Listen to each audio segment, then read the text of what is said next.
যারা উচ্চশিক্ষার সঙ্গে জড়িত, বিশেষ করে বাংলা অনার্স কিংবা এমএ পঠন পাঠনে রত, তাদের বিশ্ববিদ্যালয়গত সিলেবাসের মধ্যে যে সমস্ত ছোট গল্পগুলি থাকে, সেক্ষেত্রে দেবেশ রায় রচিত উদ্বাস্তু গল্পখানি অত্যন্ত তাৎপর্যময়। সেই গল্পখানির সংক্ষিপ্ত ব্যাখ্যা বিশ্লেষণ এবং তা থেকে প্রশ্ন উত্তরগুলোর ভাবধারা কেমন আসতে পারে আমি আলোচনা করব। সারদা পাঠশালার তরফ থেকে প্রত্যেক ছাত্রছাত্রীকে জানাই আন্তরিক অভিনন্দন। আমি উদ্বাস্তু গল্পের বিষয়বস্তু সংক্ষেপে প্রথম বলবো এবং তারপরেই প্রশ্নের কথায় আসব। ভারতবর্ষ যখন তার ঐক্য রূপ থেকে ভেঙে দুটুকরো হয়ে গেছিল, বিদেশিদের মনোবাঞ্ছা পূর্ণ হয়েছিল এবং ভারতবর্ষে যে সমস্ত মানুষেরা বসবাস করত তাদের দুটি ভাবনার স্তরে পৃথক করে দেবার যে প্রচেষ্টা তারা চালিয়েছিল, সেটা যখন সফল হয়েছিল, তখন কিন্তু এই দেশবাসীদের মধ্যে একটা বিপুল সমস্যার সৃষ্টি হয়েছিল বা সমস্যা এসে এদের পাশে দাঁড়িয়েছিল। সমস্যা হলো এই, যারা পূর্ব পাকিস্তানের অন্তর্ভুক্ত হয়েছিল সেইখানে মুসলিমদের রাষ্ট্র, এবং যারা ভারত ইউনিয়নে উপস্থিত হয়েছিল সেইখানে হিন্দুদের রাষ্ট্র, এরকম একটা ভাবনা চিন্তার জগতে পৌঁছয়। ফলবশত পূর্ব পাকিস্তান থেকে হিন্দুদের যেমন ভারত ইউনিয়নে পালিয়ে আসবার জন্য একটা প্রচণ্ড চেষ্টা বা পালিয়ে আসবার তাড়না ছিল, ভারত থেকেও তেমনি মুসলিমরা তড়িঘড়ি করে পালিয়ে গিয়েছিল পূর্ব পাকিস্তানের দিকে।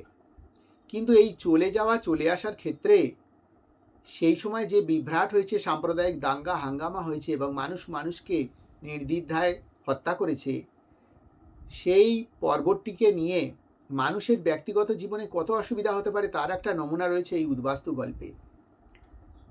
এখানে আমরা যে প্রধান পুরুষ চরিত্রটাকে দেখতে পাবো তার নাম সত্যব্রত লাহিড়ী, তার পিতার নাম মৃত পূর্ণব্রত লাহিড়ী, তার স্ত্রীর নাম অনিমা লাহিড়ী আর তার কন্যার নাম অঞ্জনা লাহিড়ী।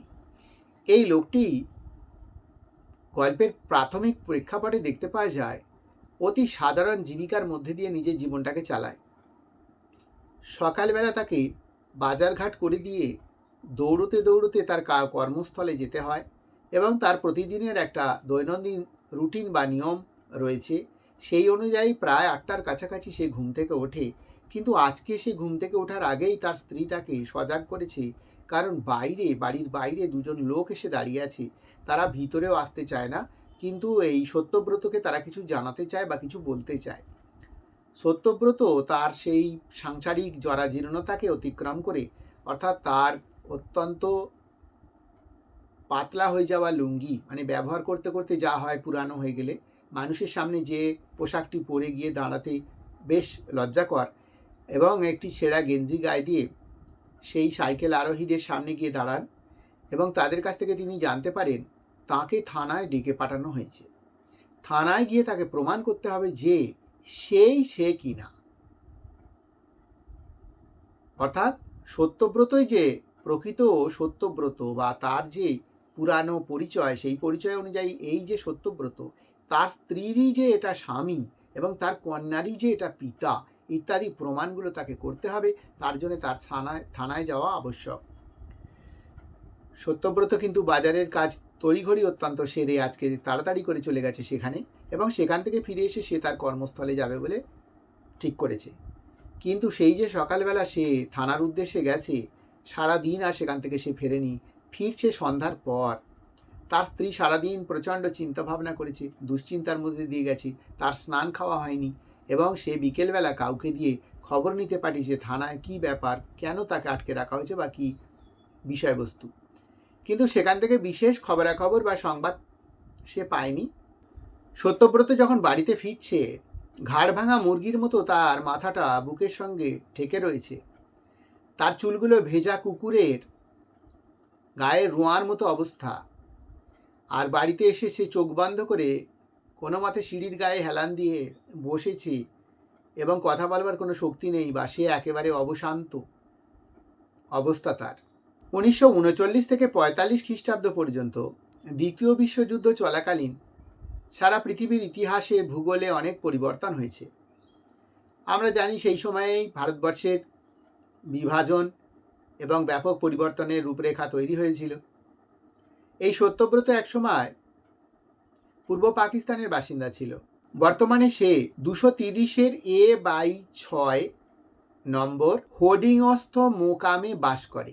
গত 12 বছর সে এখানে বসবাস করছে এবং নিয়মিত এখানকার খাজনা প্রদান করে চলে। 1950 খ্রিস্টাব্দের 10ই জুন তারিখে বল্লভপুর রেজিস্ট্রেশন অফিস থেকে সে এই সম্পত্তিটি ক্রয় করেছিল। তাকে বিক্রি করেছিল বনবিহারী মল্লিক। কিন্তু এই সম্পত্তির এখনো মালিক শেখ মনসুর আলী। তার পিতা মৃত কদম শেখ, হাল সাকিন, রায়চক জেলা, পাবনা। তারা ভারত ইউনিয়ন থেকে চলে যাওয়ার সময় বনবিহারী মল্লিককে এই সম্পত্তিটি দেখাশোনা করবার দায়িত্ব দিয়ে যায়। সত্যব্রত এদেশে বহু সরকারি বেসরকারি স্কুল এ মাস্টারির পদ এবং কেরানির পদে অধিষ্ঠিত থেকে চাকরি বাকরি করেছে। সে জানিয়েছে ঢাকা বিশ্ববিদ্যালয়ে 1945-এ সে বিএ পাস করেছে, কিন্তু সেখান থেকে সম্পূর্ণ রেজাল্টের কপি দাঙ্গার কারণে আনতে পারি। যারা এই রেজাল্টের কপির জন্য পরবর্তী সময় অত্যধিক চাপাচাপি করেছে, সেখান থেকে সে সহজেই চাকরি ছেড়ে অন্যত্র আবার চাকরি গ্রহণ করেছে। পুলিশি দপ্তর খোঁজখবর নিয়েছে যে ঢাকা বিশ্ববিদ্যালয় থেকে 1945 সালে পাশ করা সত্যব্রত লাহিড়ী, যার পিতা পূর্ণব্রত লাহিড়ী, সে কিনা সাম্প্রদায়িক দাঙ্গায় একটি ট্রেনে খুন হয়েছিল। পূর্ণব্রতের দূর সম্পর্কের ভাই দাঙ্গার পূর্বেই কলকাতাতে চাকরি করত। তো সে জানতে পেরেছে যে এই সত্যব্রত ইতিমধ্যেই অন্ততপক্ষে 10টি জায়গায় চাকরির জন্য চেষ্টা চালিয়েছে। ঢাকা বিশ্ববিদ্যালয়ের গেজেটে পাওয়া যায় 1945 খ্রিস্টাব্দে 2 জন সত্যব্রত লাহিড়ী বিএ পাশ করেন। সত্যব্রত লাহিড়ী 1952 খ্রিস্টাব্দের 30শে জুলাই 24 পরগনা জেলার মুখেরা গ্রামের শ্রী হেমচন্দ্র সান্যালের দ্বিতীয় কন্যা অনিমা সান্যালকে হিন্দু শাস্ত্রমতে বিবাহ করেন।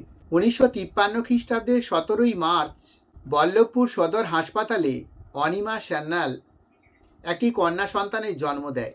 এই কন্যা সন্তানটির বয়স হয়েছিল 7 মাস, তবুও সন্তানটি কিন্তু পূর্ণাঙ্গভাবেই জন্মগ্রহণ করেছিল। এই সন্তানের নাম অঞ্জনা লাহিড়ী। খাঁটি ব্যক্তির সন্ধানে নামক প্রচারপত্রে পাওয়া যায় অনিমার পিতা হেমচন্দ্র সান্যালের পাকিস্তানে বাড়ি ছিল। 1950-এ সাম্প্রদায়িক দাঙ্গার সময় তারা জনাব মইনুল হকের পুত্র জনাব এনামুল হকের বাড়িতে বসবাস করতে শুরু করে। দিন 15-20 পর হেমচন্দ্র ভারত ইউনিয়নে পালিয়ে আসেন, কিন্তু অনিমা এনামুল হকের বাড়িতে থেকে যায়। 1951 খ্রিস্টাব্দের 5ই ফেব্রুয়ারি কুমকুম নাম নিয়ে এনামুল হকের সঙ্গে তার রেজিস্ট্রি বিবাহ হয়। একটি মত এইভাবে প্রচলিত রয়েছে যে এনামুলের সঙ্গে নাকি তার শিশুকাল থেকেই একটা ভালোবাসার সম্পর্ক ছিল। আবার অন্য মত হলো এই যে এনামুল তাকে জোর করে তাদের বাড়িতে আটকে রেখেছিল। তার সঙ্গে বিবাহ হওয়ার পরেই তার গর্ভে সন্তান আসে এবং সেইখানে সে যত্ন আপ্যায়ন পাচ্ছিল না বলে তার বাবার কাছে সে আসতে চায়। এটা জানিয়ে 2 মাসের মধ্যেই সে কিন্তু তার পিত্রালয়ে এসে হাজির হয় এবং তার পিতা তখন তাকে তার বড় মেয়ের কাছে আসামে এতদিন এই মেঝো মেয়ে ছিল এই কথা জানিয়ে তাকে বাড়িতে আটকে রাখে এবং কয়েকদিনের মধ্যেই সত্যব্রতর সঙ্গে তার বিয়ে দেয়। আবার এ মতও প্রচলিত আছে যে হেমচন্দ্র পাকিস্তান থেকে পালিয়ে আসার পরই তার মেয়ে সেই বাড়ি থেকে চালাকি করে পালিয়ে যায় এবং অনেক খুঁজে অবশেষে সে তার পিতার কাছে ফিরে আসে। তাই যতদিন না এতগুলো বিষয়ের কোনোটা সত্য বলে প্রমাণিত হচ্ছে বা এই সত্যব্রত নিজেকে সঠিক সত্যব্রত বলে প্রমাণ করতে পারছে, ততদিনও পর্যন্ত তাদের উপরে পুলিশের নজরদারি এবং তাদেরকে কোন দেশে রাখা হবে বা কী সমস্ত ব্যবস্থা হবে সেই নিয়ে চিন্তাভাবনা বা একটা মাথার উপরে বোঝা চাপিয়ে দেওয়া হয়েছে। সেই দুশ্চিন্তা থেকে গল্পের সূত্রপাত এবং সেখানেই গল্পের শেষ। কিন্তু গল্পের পরবর্তী পর্যায়ের কি ঘটনার সম্মুখীন হবে সে সম্পর্কে গল্পকার কোনো কিছুই আমাদের কাছে অবগত করেননি। ছোট গল্পের এটাই একটা বিশেষ বৈশিষ্ট্য, অর্থাৎ এখানে প্রতীতি প্রকাশ পেয়েছে। গল্পটা ক্লাইম্যাক্সের দিকে গেছে তখনই যখন আমরা দেখতে পেলাম যে গল্পের যে নারী চরিত্র অর্থাৎ অনিমা সান্যাল সে ইতিমধ্যে এনামুল হকের সঙ্গে পাকিস্তানে বিবাহ করেছিল এবং সেখানেই তার গর্ভে সন্তান জন্মগ্রহণ করেছিল। পরবর্তীকালে সেই সন্তান সত্যব্রতর সন্তান নামে পরিচিতি পেয়েছে ইত্যাদি। এখানে গল্পের ক্লাইম্যাক্স সৃষ্টি হয়েছে এবং গল্পটির মধ্যে যে অনুসন্ধানমূলক তথ্যাদি এখানে উপস্থাপন করেছেন গল্পকার, তাতে একটা বাস্তব রূপ পরিদর্শিত হয়েছে বলা যেতে পারে।